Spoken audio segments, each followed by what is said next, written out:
नमस्कार एंड आप सभी का स्वागत है सेंटर फॉर एम्बिशन में। मैं हूं Anshul Sharma and let's start our new initiative India this week the next lecture and let's delve into the various articles that have been published in the newspaper recently.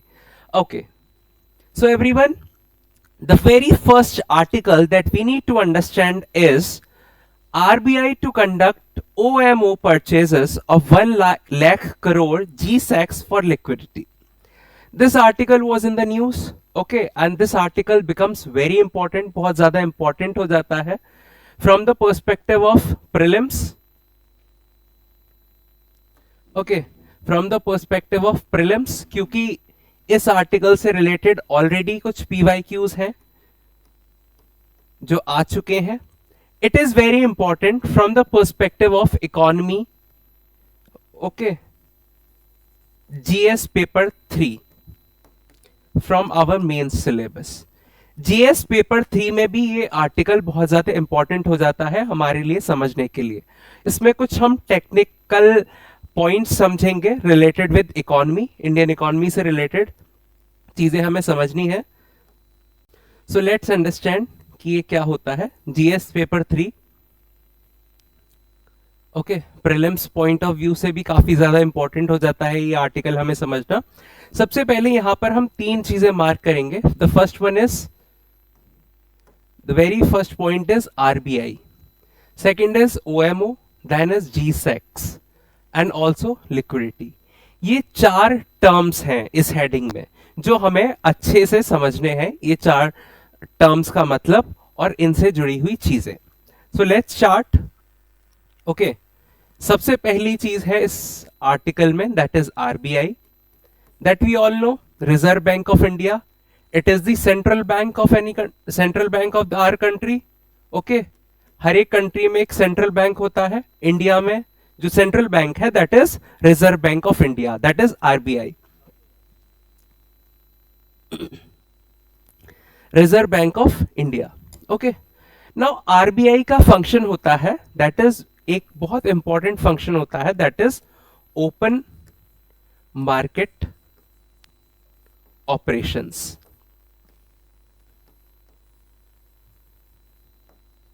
सी, आप सभी ने इकोनॉमी में पढ़ा होगा reserve bank of India का एक बहुत important function है and that function is to control the flow of money in the market.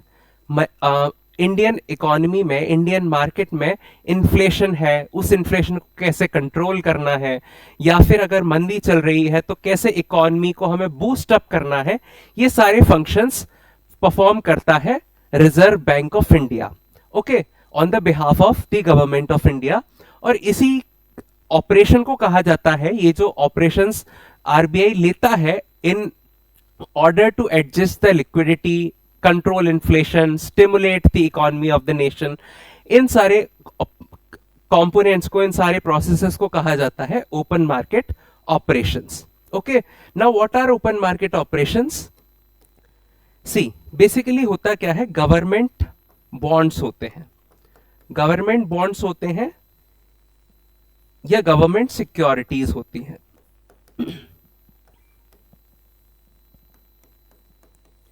Okay, government securities, आप सभी ने बेसिक पढ़ा होगा गवर्नमेंट बॉन्ड्स और गवर्नमेंट सिक्योरिटीज के बारे में. जब ये गवर्नमेंट सिक्योरिटीज जो होती हैं, अगर इन गवर्नमेंट सिक्योरिटीज को हम फेस वैल्यू पर परचेज करें, now what is this government security as face value? Let's understand this with a very simple example. For example, ये मेरे पास एक गवर्नमेंट सिक्योरिटी है. ओके, यहां ऊपर गवर्नमेंट ऑफ इंडिया लिखा हुआ है और यहां लिखा हुआ है गवर्नमेंट सिक्योरिटी फॉर 10,000 रुपीज. ये 10,000 की ये गवर्नमेंट सिक्योरिटी है. अगर मैं ये गवर्नमेंट सिक्योरिटी को 10,000 रुपए में जो फेस पर वैल्यू लिखी हुई है, उसी फेस वैल्यू पर जब मैं इसे परचेज करता हूं, तब कहा जाएगा कि मैंने गवर्नमेंट सिक्योरिटी परचेज करी है एट फेस वैल्यू. इसी government security at face value को कहा जाता है जी सेक्स. ओके, इन्हीं को जी सेक्स कहा जाता है, या फिर इसी को गिल्ट एज्ड सिक्योरिटी कहा जाता है। Gilt edge security. Hope you understood कि क्या प्रोसेस है, एक बार और अच्छे से समझ लेते हैं। गवर्नमेंट की सिक्योरिटीज है, जब ये गवर्नमेंट की सिक्योरिटीज को मैं उसके फेस वैल्यू पर परचेज करता हूं, जब मैं इस गवर्नमेंट की सिक्योरिटी को उसके फेस वैल्यू पर परचेज करता हूं, तब इन गवर्नमेंट सिक्योरिटीज को कहा जाता है जी सेक्स या फिर gilt edged securities.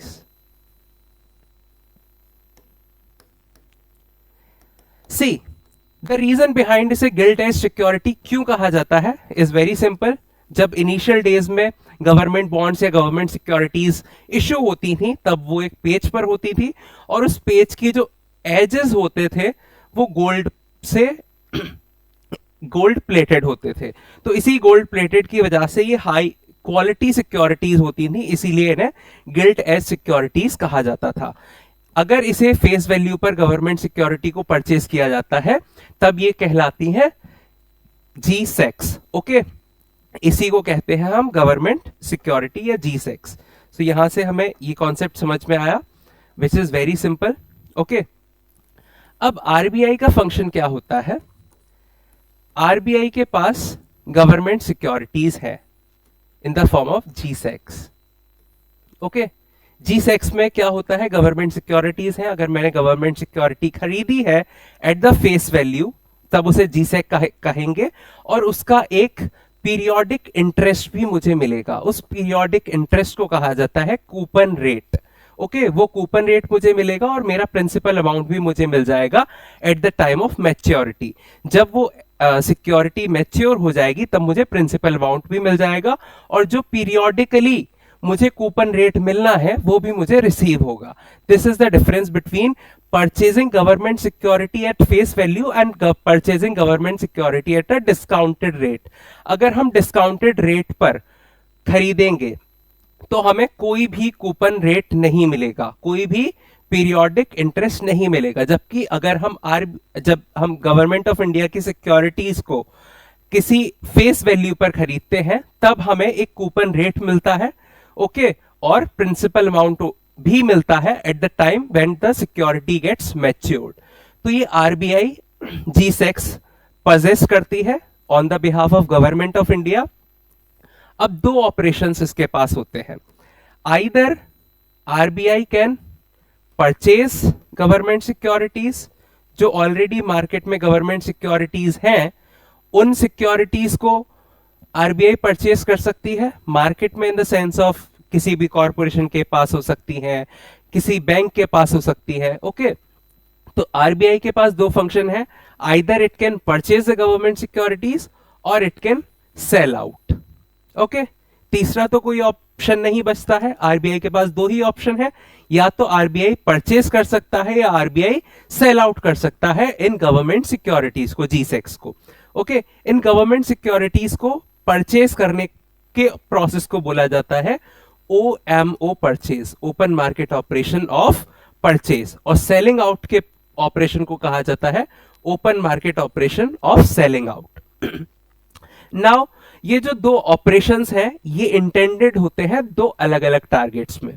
Okay, now let's ask this very basic question to ourselves. Okay, अगर मैंने कोई चीज बेचनी है, अगर मुझे कोई चीज बेचनी है, तो मुझे सपोज मुझे ये गवर्नमेंट सिक्योरिटी है, मुझे ये बेचनी है, तो मुझे इसका पैसा मिलेगा या मुझे पैसा देना पड़ेगा? ऑब्वियसली मुझे पैसा मिलेगा। ओके, जब मैं इसे बेचूंगा, सेल आउट करूंगा, तब मेरे पास क्या होगा? Money will come to me. Okay, in this case money will go to RBI, money RBI के पास जाएगा। और जब ये मैं गवर्नमेंट सिक्योरिटी किसी बैंक से या किसी कॉर्पोरेशन से या किसी इंडिविजुअल से परचेज कर सकता हूं, for example individual in the case of T bills, okay, treasury bills के केस में, अगर मैं इसे परचेज करूंगा तो मुझे पैसा देना पड़ेगा। यहां पर क्या होता है? अगर परचेज किया जाता है, then money will flow from RBI to the market. Okay, this is very simple process. क्या हो रहा है? दो प्रोसेस हो रहे हैं, आरबीआई है, आरबीआई ने ओपन मार्केट ऑपरेशन किया सेल का, यहां पर मनी आरबीआई को मिलेगा। अगर आरबीआई ने ओपन मार्केट ऑपरेशन किया परचेज का, तो यहां पर मनी आरबीआई को देना पड़ेगा। अब now let's consider these two scenarios. अगर मनी फ्लो हो रहा है आरबीआई से मार्केट में, जब मार्केट में मनी आया, okay, in this case what RBI is doing, it is injecting money, it is injecting liquidity. Market में पैसा डाल दिया गया, मार्केट में जब पैसा इन पहुंचा तो मार्केट में लोगों की परचेजिंग पावर इंप्रूव हो जाएगी। देन और तो ये जो ऑपरेशन है ये कब किया जाता है, जब हमें अपनी इकोनॉमी को स्टिमुलेट करना होता है, बूस्ट करना होता है। For stimulating our economy then we go for open market operation for purchase. और जब हमें इन्फ्लेशन को कंट्रोल करना है, ओके, जब मार्केट में बहुत ज्यादा इन्फ्लेशन है और हमें पैसा श्रिंक करना है, मार्केट से पैसा खींचना है, then what we are going to do, we are going to sell the government securities, और यहां से मार्केट से पैसा निकलकर आरबीआई के पास चला जाएगा। This is to control inflation. Okay, very simple concept. Inflation को कंट्रोल करने के लिए सेल का प्रोसेस, और इन्फ्लेशन को बढ़ाने के लिए या लिक्विडिटी को बढ़ाने के लिए परचेज का ऑपरेशन किया जाता है। This is very simple process, और इसी पूरे टर्म को, इसी पूरे प्रोसेस को कहा जाता है open market operations. Okay, open market operations कहा जाता है। यहां पर या तो हम जो अपनी इकोनॉमी है उसे स्टिमुलेट करते हैं या उसे स्टेराइल करते हैं। Okay, these are two functions how RBI functions, okay, in the field of open market operations. तो एक क्वेश्चन देख लेते हैं इसी से रिलेटेड। ओके, क्वेश्चन है, ये 2023 का क्वेश्चन है, 2023 प्रीलिम्स में आया हुआ था। ओके, 2013 में भी एक प्रीवियस ईयर क्वेश्चन आया था related with open market operation, जिसमें पूछा गया था कि ओपन मार्केट ऑपरेशंस क्या होते हैं। सो सिंपल डेफिनेशन थी, it is the selling and purchasing of the government securities. Okay, 2013 से निकलकर 2023 में 10 साल बाद क्वेश्चन रिपीट होता है। अब यहां पूछा गया कि स्टेरिलाइजेशन क्या प्रोसेस होता है। So let's read the question. Which one of the following activities of the Reserve Bank of India is considered to be a part of sterilization? Sterilization का प्रोसेस इन चारों में से क्या है? पहला ऑप्शन है conducting open market operations, दूसरा है oversight of settlement and payment systems, तीसरा है debt and cash management for the central and state governments, चौथा है regulating the functions of non banking financial institutions. Okay everyone, let's take 1 minute, I will pause for 1 minute. Okay, और आप इस question को solve करने की कोशिश कीजिए। ठीक है, जैसा कि हमने देखा कि 2013 में भी ये क्वेश्चन था, सिंपल क्वेश्चन था कि ओपन मार्केट ऑपरेशंस क्या होते हैं। 2023 में एक स्टेप अहेड आकर ओपन मार्केट ऑपरेशन से रिलेटेड, ओपन मार्केट ऑपरेशन जो है वो ऑप्शन में है। Okay, I hope you are understanding कि क्या डिफरेंस है दोनों चीजों में। ओके, क्वेश्चंस किस तरह से यूपीएससी पूछता है।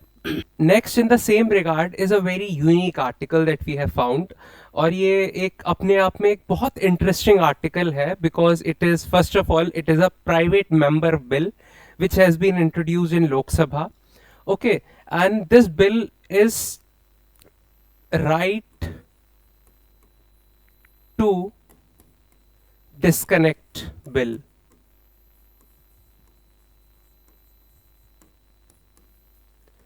(2025) अपने आप में यूनिक है, बिकॉज अगर आप वर्किंग प्रोफेशनल हैं तो आप इस चीज़ को जानते होंगे दैट 9 to 5 जॉब्स या 10 to 6 जॉब्स जो होती हैं उसके बाद भी आपको कुछ कमिटमेंट्स होते हैं जो फुलफिल करने होते हैं. Commitments like those you have to attend some calls, you have to attend some video conferences, or you have to answer some emails or reply to some emails or write some emails.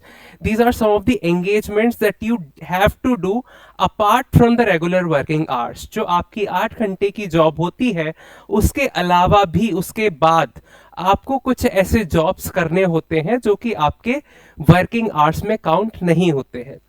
उसी चीज को देखते हुए काफी सारे ऐसी चीजें आ रही थी सामने जिसमें वर्क लाइफ बैलेंस को लेकर काफी ज्यादा डिस्टरबेंस दिख रहा था.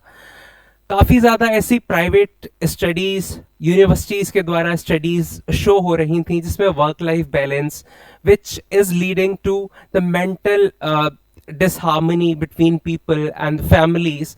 तो उसके चलते हुए ये राइट टू डिस्कनेक्ट बिल 2025 लाया गया by the Congress party, okay, on Lok Sabha, in the Lok Sabha on Friday. और ये प्रपोज्ड बिल है. इसमें वर्क रिलेटेड कॉल्स और ईमेल्स आउटसाइड वर्किंग आवर्स इनको हटाया गया है राइट टू डिस्कनेक्ट बिल के तहत. तो राइट टू डिस्कनेक्ट बिल में क्या है, this is very important to understand. सबसे पहले ये आपको आपकी ऑटोनॉमी को एंश्योर कर रहा है. It is ensuring the autonomy of an individual कि उनके पास अथॉरिटी है. So now to understand right to disconnect bill में आपके पास अथॉरिटी बन जाएगी, आपके पास एज अ लीगल राइट होगा अगर ये बिल पास हो जाता है और एक्ट बन जाता है जिसमें कि आपको सिर्फ 8 घंटे की ही जॉब करनी होगी, उसके बाद आप डिस्कनेक्ट हो सकते हो अपनी जॉब से and now you can completely focus upon your personal life or your family or your children or the things that you want to do. Okay, now this whole scenario can be connected with one of the directive principles of state policy. Okay, and that directive principles of state policy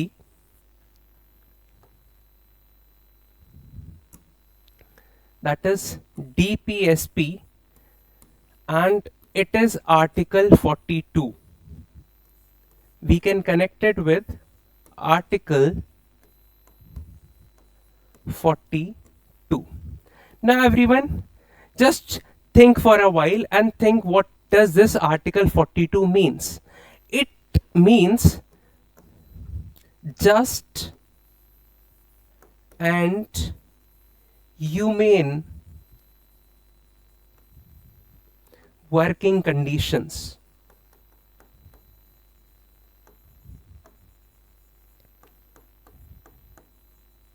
See, in this whole era, in this gamut of human rights we are talking, हम इन human rights के ज़माने में ये सारी बातें करते हैं. Work life balance होना चाहिए, मेंटल पीस होना चाहिए, मेंटल हार्मनी होना चाहिए.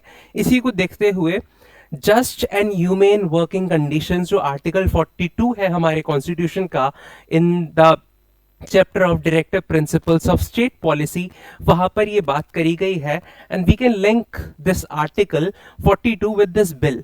तो ये इस डीपीएसपी को इनेक्ट करने के लिए ये बिल लाया गया है, राइट टू डिस्कनेक्ट बिल 2025, जिसमें ऑटोनॉमी होगी. Okay, and this is very important bill. और इसी के साथ इस बिल को जोड़ा गया है with one of the previous bill, that is menstrual benefit bill 2024. okay, menstrual benefit bill. अगर आप आर्टिकल 42 को एज अ होल पढ़ेंगे तो उसमें मैटरनिटी रिलीफ की भी बात करी जाती है.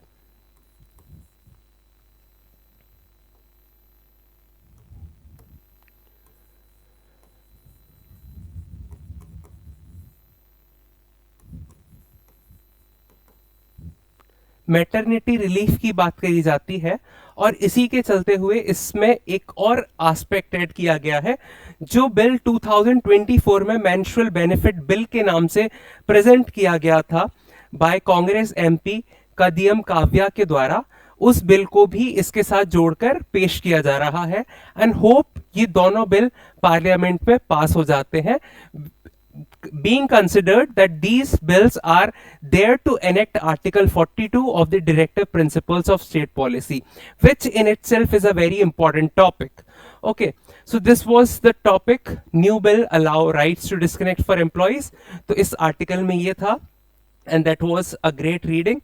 Now let's move to another topic.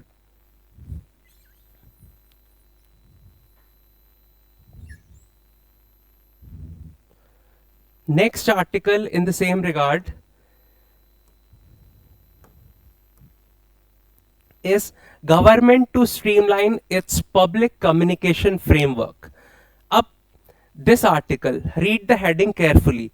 Government to streamline its public communication framework. First of all, इसमें बात करी गई है इस पूरे आर्टिकल में पब्लिक कम्युनिकेशंस की. Okay, which falls in the gambit of government. Government का जो पब्लिक कम्युनिकेशन चैनल है, now everyone you all are aspirants. आप एस्पिरेंट हैं, आप करंट अफेयर्स पढ़ते हैं, और उस करंट अफेयर्स की सीरीज में कुछ ऐसे सोर्सेस होंगे जो प्राइवेट होंगे. For example, this news analysis which you are watching is falling under the private sector.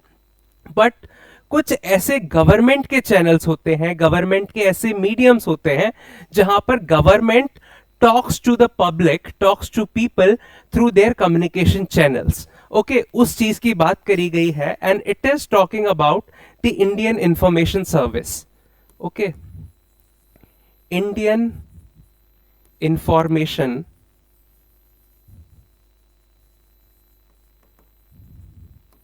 Service, that is IIS. Now very few of us, बहुत कम लोग हम में से ऐसे हैं जो इंडियन इंफॉर्मेशन सर्विस के बारे में जानते हैं. See, we all are preparing for UPSC civil services examination and the some state examination, state civil services examination. उसके गैमेट में एक बहुत यूनिक सर्विस है, that is Indian information service, which is a type of group A service. Okay, group A service है.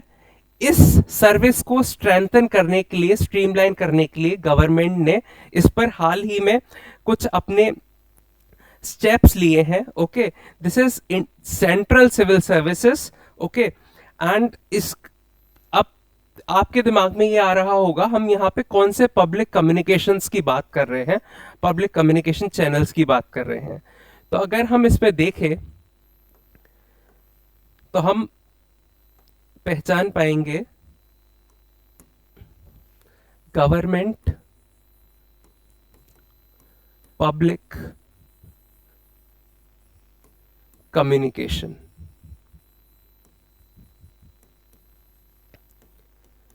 Now for this, ये जो IIS Indian information service है, how does this helps in public communication?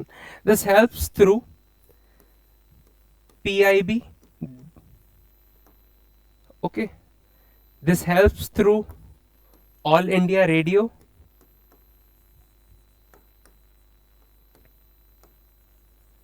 This helps through Doordarshan. Okay, these are some of the channels that falls in this category. Okay, government public communication के उसमें aspect में ये कुछ examples हैं, जो press information bureau, all India radio, Doordarshan, ये सारी चीजें हैं. अब इंडियन इंफॉर्मेशन सर्विस की बात करी जाए, ये ग्रुप ए की सर्विस है, और इसकी जो ट्रेनिंग होती है, it happens at the Indian institute of mass communication.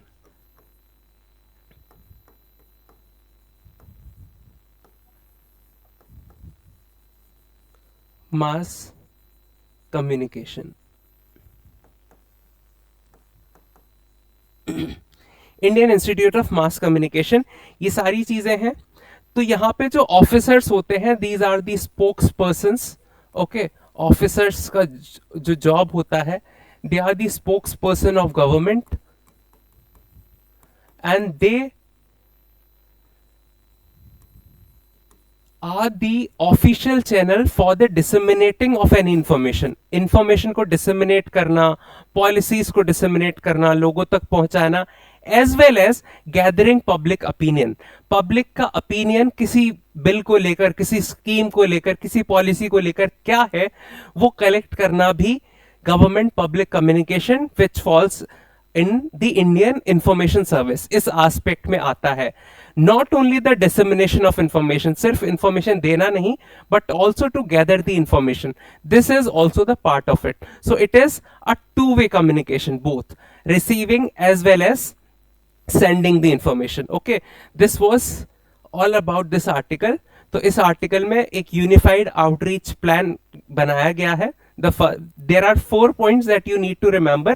The first one is more intake of Indian Information Service officials to cater to rising number of departments and functions. आप सभी जानते हैं कि वर्किंग बहुत ज़्यादा हो रही है, and in this case government has asked to recruit more Indian Information Service officials. Second is recruiting of IAS cadre. Okay, a board on media communication which could also oversee decisions on transfers and postings. So एक board की भी बात करी गई है जो postings और transverse को देखेगा इंडियन इंफॉर्मेशन सर्विस ऑफिशियल्स के लिए. Creating of posts at more than 40 embassies to strengthen communication mechanism overseas. So यहाँ पर सिर्फ इंडियन टेरिटरी डोमेस्टिक बाउंड्रीज के अंदर की ही नहीं बल्कि बाहर ओवरसीज में हम कैसे कम्युनिकेशन एस्टैब्लिश करेंगे with the help of these Indian information service officials, उसकी भी बात करी गई है. तो उसकी पोस्ट की क्रिएशन भी इस हम प्लान में और इस पॉलिसी में देखेंगे. So this was about the government's idea which is going to take place in the coming future, and you can use it as one of the examples in your GS paper 4. okay, GS paper 4 में आप इसे use कर सकते हैं in ethics, role of civil servant. role of civil servant क्या होता है, कैसे होता है, कैसे स्ट्रेंथन किया जा सकता है, और आप इसे same GS paper 2 governance portion में भी यूज कर सकते हैं. गवर्नेंस पोर्शन में भी यूज कर सकते हैं, रोल ऑफ सिविल सर्वेंट्स में भी एज एन एग्जाम्पल इस आर्टिकल को यूज कर सकते हैं, और ये हमारा वे फॉरवर्ड हो सकता है, and which is coming from the union government itself. Okay, so आपके पास एक स्ट्रॉन्ग सोर्स है, वे फॉरवर्ड है एक परफेक्ट आंसर के लिए. So this was all. Okay, let's move forward to the new topic, new article. Okay, just a minute. यहां पर हम देखते हैं तो ये आप इसे as a direct answer enhancement use कर सकते हैं अपने क्वेश्चंस में. Okay, now let's coming to the next article which is cheaper loans likely as repo rate cut by 25 BPS. Recently क्या हुआ है, आरबीआई की मॉनेटरी पॉलिसी, आरबीआई जो होती है उसकी मॉनेटरी पॉलिसी होती है. ओके, मॉनेटरी पॉलिसी का काम होता है, this monetary policy is responsible for taking the open market operations. Okay, इस मॉनेटरी पॉलिसी कमिटी में जो कमिटी होती है उसमें 6 मेंबर होते हैं, in which 3 are from the Ministry of Finance and 3 are from the RBI, and which is headed by the Governor of RBI. Okay, ये monetary policy है. तो उन्होंने रेपो रेट कट का डिसीजन लिया है. नाउ इस स्टेट में हमारे लिए इंपॉर्टेंट हो जाता है रेपो रेट का कॉन्सेप्ट समझना. Okay, what is the concept of repo rate which is very important to understand. Okay, repo rate, ये अभी आरबीआई कमेटी ने, मॉनेटरी पॉलिसी कमेटी ने इसको कट करने का, to lower down the repo rate in the our economy, इसका decision लिया है, ऐसा रिपोर्ट कह रही है, आर्टिकल कह रहा है. अब now what is this repo rate, this we need to understand. First of all आप ये समझिए कि ये जो रेपो रेट होता है this is the short term loan. क्या है, शॉर्ट टर्म लोन है. अब किसके बीच में लोन है, आरबीआई टू बैंक.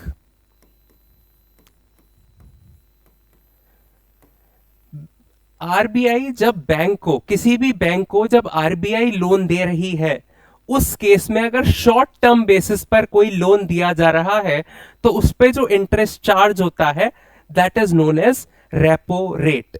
अगर यही चीज शॉर्ट टर्म ना होकर लॉन्ग टर्म बन जाए, लॉन्ग टर्म लोन हो जाए, तो उसमें एलटीआरओ लगता है।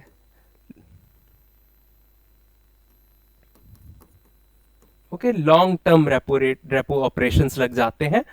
तो याद रखिएगा हमेशा, ये आपको ऑप्शंस में प्रीलिम्स एग्जाम में कंफ्यूजन किया जा सकता है। रेपो रेट से रिलेटेड चार स्टेटमेंट्स हो सकते हैं and that one of the statement can say it is a long term loan which is given by RBI to the bank. यहीं पर आपके कान खड़े हो जाने चाहिए और आप you should raise your eyebrows कि यहां कुछ गड़बड़ है, एंड द गड़बड़ इज कि यहां पर शॉर्ट टर्म लोन की बात करी गई है। तो याद रखेंगे कि जो रेपो रेट है that is a short term loan. अब इस चीज को समझेंगे कि रेपो रेट का इफेक्ट कैसे होता है। ओके, यहां पर आरबीआई है, this is the central bank of our country. Okay, यहां पे बैंक है, बैंक को कंट्रोल कर रही है आरबीआई। अब बैंक को आरबीआई से लोन चाहिए, यहां पर लोन दिया जाएगा। ओके, क्यों दिया जाएगा loan?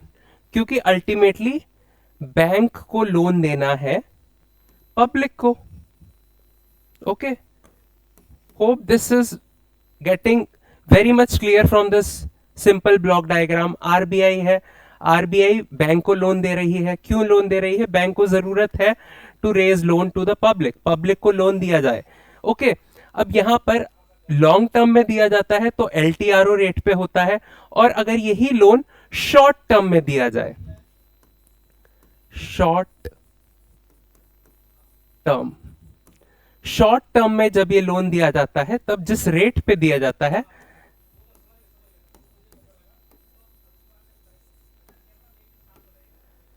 That is known as repo rate. Okay, repo rate होता है, बैंक को दिया जाता है। अब यहां पर हम देखेंगे अगर रेपो रेट बढ़ा दिया जाए। ओके, अब यहां पर दो ऑप्शंस हैं, या तो रेपो रेट को बढ़ा दिया जाए या रेपो रेट को कम कर दिया जाए। अगर मैं रेपो रेट को बढ़ा दूं, रेपो रेट को बढ़ा दिया जाएगा तो bank are less likely to take loan from RBI, less likely to take loan from RBI if the repo rate is high. अगर रेपो रेट हाई है, banks are going to less interested in taking loans from the RBI, which means they are going to lend less money to the public। तो यहां पर loan less हो जाएंगे। Okay, यहां पर कम amount of money होगा जो कि पब्लिक को मिलेगा, क्योंकि अल्टीमेटली बैंक भी उस रेट ऑफ इंटरेस्ट जो पब्लिक को दे रही है उसे भी वो रेस कर देगी। ऑन द सेम हैंड, अगर ऑन द अदर हैंड अगर हम बात करें, अगर रेपो रेट कम हो जाती है, ओके, रेपो रेट की वैल्यू डिडक्ट हो जाती है, रेपो रेट की वैल्यू डिडक्ट हो जाती है, this means higher chances, more chances of banks to take money to borrow money from RBI. This means banks have more money and more loans to offer to the public. This is how the RBI controls everything. This is also an example of the open market operations which we saw earlier in one of the articles. So आपको यहां से समझ में आया होगा किस तरह से रेपो रेट, बैंक, आरबीआई और रेपो रेट किस तरह से अफेक्ट करती है हमारी पब्लिक लोन्स को, और किस तरह से बैंक्स लोन को ऑफर करती हैं, कैसे वो अपने रेट ऑफ इंटरेस्ट डिसाइड करती हैं, which is in turn decided based upon the repo rate operations. Okay, so यहां पर cheaper loans likely as repo rate cut. Okay, repo rate cut किया गया है बाय इमीडिएट इफेक्ट के साथ basis 25 basis points पर। ये आरबीआई की मॉनेटरी पॉलिसी कमेटी ने डिसीजन लिया है ऑन दिस फ्राइडे। ओके, तो यहां पे आपको याद रखना है मॉनेटरी पॉलिसी में 6 मेंबर्स होते हैं। There are total 6 members in which 3 are from the ministry of finance and 3 are from the RBI, and this monetary policy committee is headed by the governor of RBI. Okay, so this था, एक बार reading कर लेते हैं। The monetary policy committee of the Reserve Bank of India on Friday voted unanimously to reduce the policy repo rate by 25 basis points to 5.25 with immediate effect. The decision comes against the backdrop of data showing the real GDP growth accelerated to 8.2 in the second quarter and average headline inflation reduced to 1.7%. अब इसमें एक और term हमने identify करी, that is headline inflation. Okay, headline inflation क्या होता है ये चीज भी देख लेते हैं. हेडलाइन इन्फ्लेशन, इन्फ्लेशन आप सभी को पता है, इन्फ्लेशन का मतलब होता है महंगाई. जब मार्केट में महंगाई हो जाती है that is known as inflation.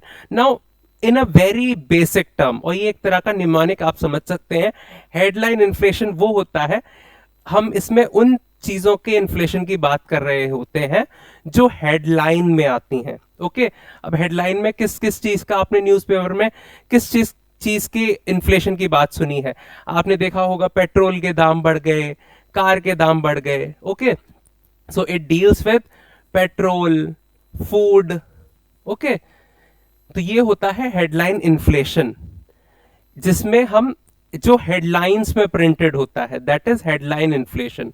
Okay, petrol, food, जिसमें वोलेटिलिटी जो है वो हाई होती है, दैट इज हेडलाइन इन्फ्लेशन. इसके ऑपोजिट में होता है core inflation. Okay, core inflation में होता है जिसमें हम बाकी चीजों को भी कंसिडर करते हैं, जिसमें okay, this was headline inflation. Okay, now moving ahead, हमने ये तीनों आर्टिकल्स देख लिए. Okay, and we will move ahead, हम ये हेडलाइन इन्फ्लेशन के बारे में और देखेंगे in the upcoming classes. Now next is one article that deals with judges are conscious won't let AI overpower judicial processes. Okay, ये एक आर्टिकल छपा है जिसमें सुप्रीम कोर्ट ने एक बहुत इंपॉर्टेंट बयान दिया है, और इस बयान को हम यूज कर सकते हैं across all the GS papers. ये जो स्टेटमेंट आया है एज इट इज वर्बिटेम हम यूज कर सकते हैं, specially in GS2, GS3 and GS4.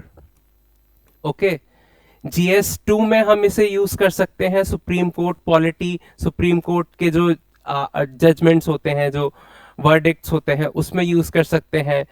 It is related with artificial intelligence, GS3 में यूज हो सकता है. GS4 में it is related with ethics also. Okay, because ultimately artificial intelligence is a question of ethics also. It involves a question of ethics. उसमें एक ethics का dimension included है. अगर आप रीडिंग कॉम्प्रिहेंशन, अगर आपने प्रैक्टिस किए हो प्रीवियस ईयर रीडिंग कॉम्प्रिहेंशंस, तो उसमें काफी यूपीएससी के previous year questions of CSAT, तो आपने देखा होगा काफी सारे ऐसे आर्टिकल्स हैं उसमें रीडिंग कॉम्प्रिहेंशन में जो कि बात करते हैं आर्टिफिशियल इंटेलिजेंस को on the basis as a question of ethics. Okay, तो इन तीन पेपर्स में आप देख सकते हैं किस तरह से ये सुप्रीम कोर्ट का जो स्टेटमेंट आया है, which is very important for us to understand. तो यहां पर सुप्रीम कोर्ट क्या कह रहा है? The skill of gen AI to use advanced neural networks and unsupervised learning to generate new data and automate complex processes can lead to hallucinations resulting in fake case laws, AI bias and lengthy observations. See, AI जिसमें very specifically अगर हम बात करें then we will talk about generative AI. Okay, generative AI example हो गया आपका chat GPT. अब ये जो जनरेटिव एआई है it works on pattern analysis.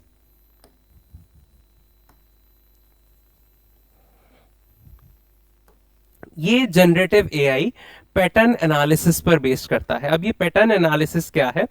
First of all आपको समझना होगा, ये जो सुप्रीम कोर्ट जिस जनरेटिव एआई की बात कर रहा है, उस एआई में, इस जनरेटिव एआई के पास एक सुपर पावर है. ओके, जनरेटिव एआई, क्या सुपर पावर है इस जनरेटिव एआई के पास? सबसे इंपॉर्टेंट चीज है कि ये अपन एक यूनिक और कॉम्प्लेक्स कंटेंट क्रिएट कर देता है. Okay, it has the ability of creating original, unique and complex content.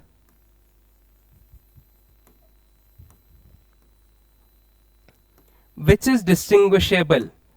Okay, जिसे आप पता नहीं लगा सकते और ये हर किसी के लिए डिफरेंट होगा. दिस इज जनरेटिव एआई, जिसको सुप्रीम कोर्ट ने बात किया है कि ये एआई क्या कर सकता है. Generative AI, this can lead to the falsification of supreme court judgments. ऐसे वर्डिक्ट्स बनाए जा सकते हैं जनरेटिव एआई को यूज करते हुए, जो कि फॉल्स जजमेंट्स, फॉल्स वर्डिक्ट्स और false statements from the judiciary आपको पेश किए जा सकते हैं. तो सुप्रीम कोर्ट ने उसकी एथिकलिटी को लेकर ये डिसीजन लिया है. तो हमें इसमें समझना होगा आर्टिफिशियल इंटेलिजेंस का दायरा क्या है या क्या गैम्बिट है. सबसे पहले आप देखेंगे, हम इस चीज को इस तरह से समझ सकते हैं. एक बड़ा सेट है, that is artificial intelligence.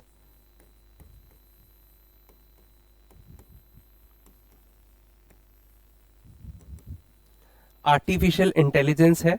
Okay, इस आर्टिफिशियल इंटेलिजेंस के अंदर एक और सर्कल आता है, that is machine learning. Okay, machine learning is when a machine learns with the help of example. Okay, जहां पर मशीन एग्जाम्पल्स के थ्रू लर्न कर रही है, दैट इज मशीन लर्निंग. अब इसके अंदर एक और सबसेट आता है, that is artificial neural networks. Artificial neural networks क्या होते हैं? जैसे कि हमारा नर्वस सिस्टम होता है एज अ ह्यूमन, हमारे अंदर न्यूरॉन्स होते हैं, ऐसे ही आर्टिफिशियल न्यूरल नेटवर्क क्रिएट किया जाता है for a machine to behave as an human. Okay, human की तरह, ह्यूमन का जैसा नर्वस सिस्टम है उसे मिमिक करने के लिए जिस टेक्निक को यूज किया जाता है, that is artificial neural network. और इसके अंदर सबसे अंदर आता है, that is a part of deep learning. Deep learning. तो ये 4 कंपोनेंट हैं आर्टिफिशियल इंटेलिजेंस से रिलेटेड, जो कि बहुत इंपॉर्टेंट है हमें समझने के लिए. क्वेश्चन फ्रेम हो सकता है. सबसे पहले आपको याद रखना है कौन सा सेट किस सबसेट के अंदर आता है. तो सब याद रखिएगा, सबसे जो सुपर सेट है that is artificial intelligence. Artificial intelligence के अंदर आता है मशीन लर्निंग, मशीन लर्निंग के अंदर आता है आर्टिफिशियल न्यूरल नेटवर्क्स, और उसके अंदर आता है डीप लर्निंग. तो यहां पर स्टेटमेंट्स फ्रेम हो सकते हैं प्रीलिम्स के क्वेश्चन में. ओके, बिकॉज सुप्रीम कोर्ट ने कंसर्न रेज किया है, तो यहां पर ये क्वेश्चन बन सकता है. ओके, कि artificial intelligence is a branch और is a subset of artificial neural network, which is definitely a false statement. Okay, इस चीज को ध्यान में रखते हुए हम यहां से ये चीज समझ सकते हैं. Sorry everyone. ओके, तो कोर्ट ने किया है, while hearing a petition about the dangers of Gen AI, which could even create hallucinations resulting in fictitious judgment. fictitious judgment की बात करी गई है, झूठे जजमेंट किस तरह से जनरेटिव एआई बना सकता है, उसके कंसर्न को रेस करते हुए सुप्रीम कोर्ट ने इस चीज को कहा है. फेक रूलिंग्स को जनरेट कर सकता है, लॉज में फेक केस लॉज को जनरेट कर सकता है, उस पर सुप्रीम कोर्ट ने अपनी चिंता व्यक्त की है. और इस चीज को हम एज एन एग्जाम्पल अपने काफी जीएस पेपर्स में यूज कर सकते हैं. Okay, this was all in this article. Next article की तरफ चलते हैं, which is also something which is very important, okay, for us to understand. हमें समझना जरूरी हो जाता है. Okay, it is related with the postal department. Postal department considers UPI like labels for addresses. Okay, home address. सबसे पहले आपको समझना होगा हमारे घर का जो एड्रेस है, होम एड्रेस, इसको एज अ यूपीआई एड्रेस हम बनाने की तैयारी कर रहे हैं. ओके, जिस तरह से हर व्यक्ति के पास एक यूनिक यूपीआई आईडी होती है, यूनिक यूपीआई एड्रेस होता है, जिससे हम ट्रेस कर सकते हैं, ऐसे ही हम होम के एड्रेस को डिजिटलाइज कर रहे हैं। It is for the digitization of the home address. होता क्या है, करोड़ों रुपए का खर्चा, नुकसान पोस्टल डिपार्टमेंट को झेलना पड़ता है हर साल, जस्ट बिकॉज कि हम होम्स को आइडेंटिफाई नहीं कर सकते।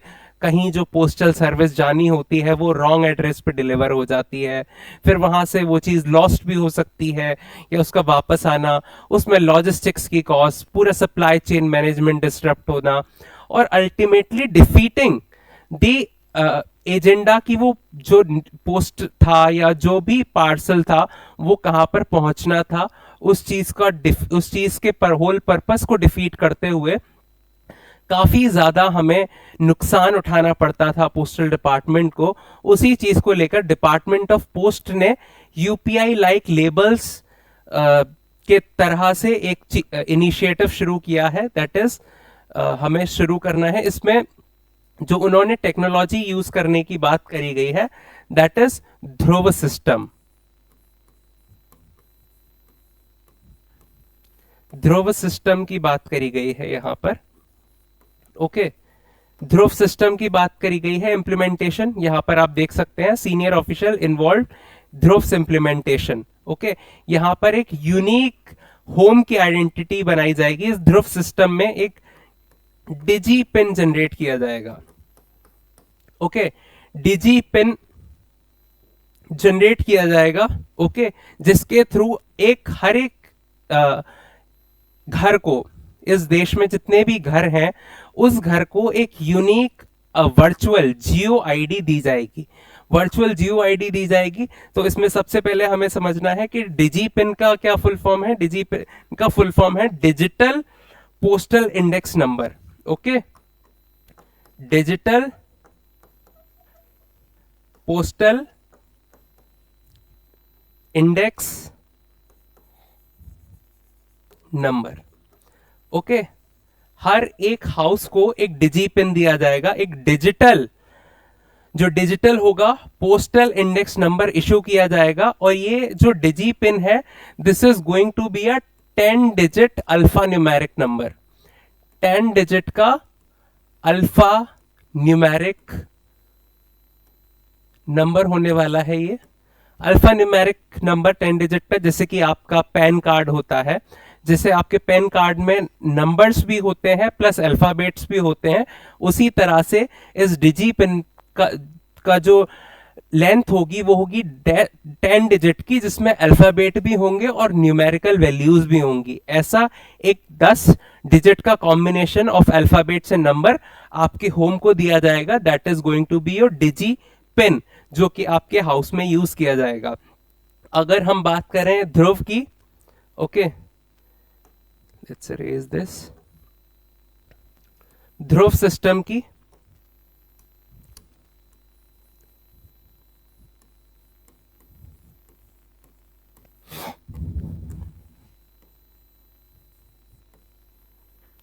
digital hub for reference. It is digital hub for reference. Okay, sorry. Digital hub for reference and unique virtual address and unique virtual address. Okay, इस ध्रुव सिस्टम में क्या होगा, ये इसकी फुल फॉर्म है, समझने के लिए ऐसे समझ सकते हैं। फॉर एग्जाम्पल, ये एक एरिया है और इस एरिया में काफी सारे घर होंगे। ओके, और हर एक घर को, फॉर एग्जाम्पल, इस तरह से घर बने हैं। तो जो पोस्टल सिस्टम है उसको एफिशिएंट बनाने के लिए हमने क्या किया, इस घर को एक 10 डिजिट का एक AIMPS 5529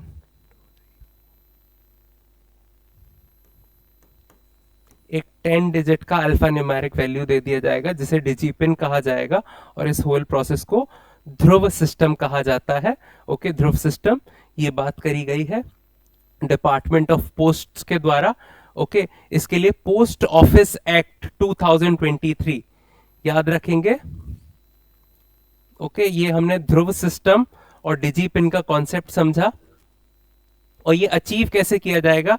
अचीव करने के लिए इसमें एक एक्ट है, that is the post office act. Post office act 2023। इस एक्ट को अमेंड किया जाएगा with the amendment of this act, post office act of 2023। इस एक्ट को अमेंड करके हम इस ध्रुव सिस्टम को इंट्रोड्यूस करेंगे। ओके, इसमें interoperable standardized user centric addressing system होगा। ओके, जिसका नाम रखा गया है Dhruv. Okay, and which is very unique in itself. Okay, smart address का है ये जो पूरा कॉन्सेप्ट है, या जो पूरी केस स्टडी अभी हमने देखी ध्रुव सिस्टम की, डिजी पिन की, this is very important. Okay, prelims में तो क्वेश्चन बन ही सकता है, साथ ही आप इसे as a case study use कर सकते हैं। ओके, डिजिटल ई गवर्नेंस में you can use it in e governance topic. E governance के टॉपिक में आप इसे यूज कर सकते हैं।